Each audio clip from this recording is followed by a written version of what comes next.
A game of chess is like a sword fight.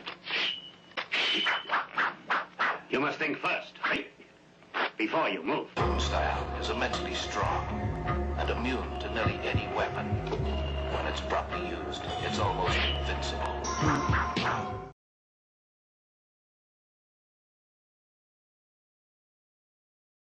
Sebastian Vendel-Martinez with MMAnytt and Studio MMA here with UFC middleweight champion Chris Weidman. So tell me, how are you enjoying Toronto so far? I'm enjoying it. Everybody's really nice. Good city. Been here one other time, and so it's cool.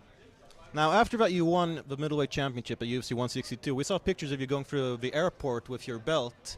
How long did it take you to sort of leave that belt? How long do you walk around with it?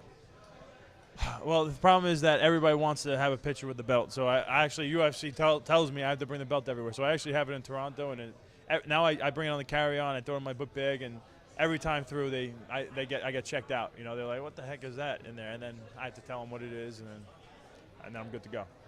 Now, obviously, being a champion comes with a price. I mean, the amount of attention, and I'm sure the amount of negative attention you've received as well must have been huge. What's the best and the worst thing about being UFC champion?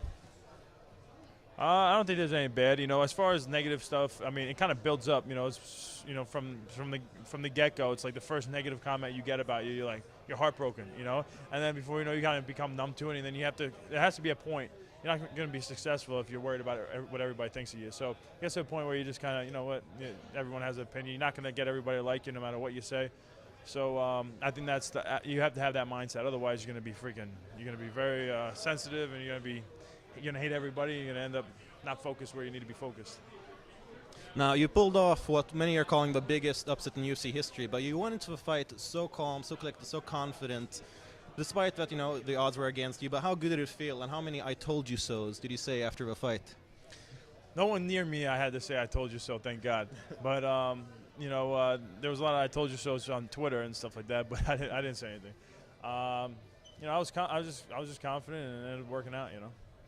Now, the next fight is December 28th in Las Vegas. Is there anything in particular that you want to work on or improve for the rematch? Everywhere, you know, everywhere. You know, it's mixed martial arts, and you have to be good everywhere, and you have to continue to improve. You have to realize that there's a lot of improvement to be made in every area.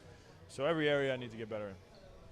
And how, and if so, how are you expecting the rematch to be different from the first fight? I don't know. You know, I know one thing. I'm going to feel a lot better going into this fight than I did the last one. You know, I was coming off 2 surgeries, a year layoff. This next fight, I'm going in. I mean, I'm training right now, and I don't even I would even come close to training at this point. I had a shoulder surgery before my last fight, so I'm just way ahead. You know, I just feel a lot better. There's not going to be ring rust. So.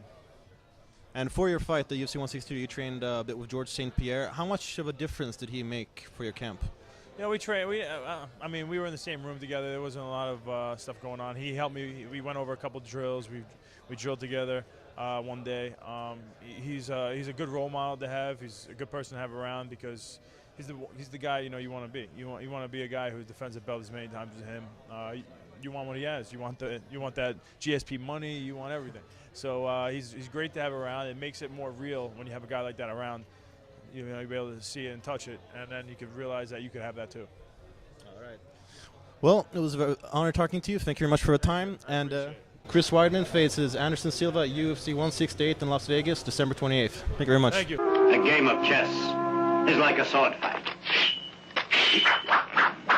You must think first, before you move.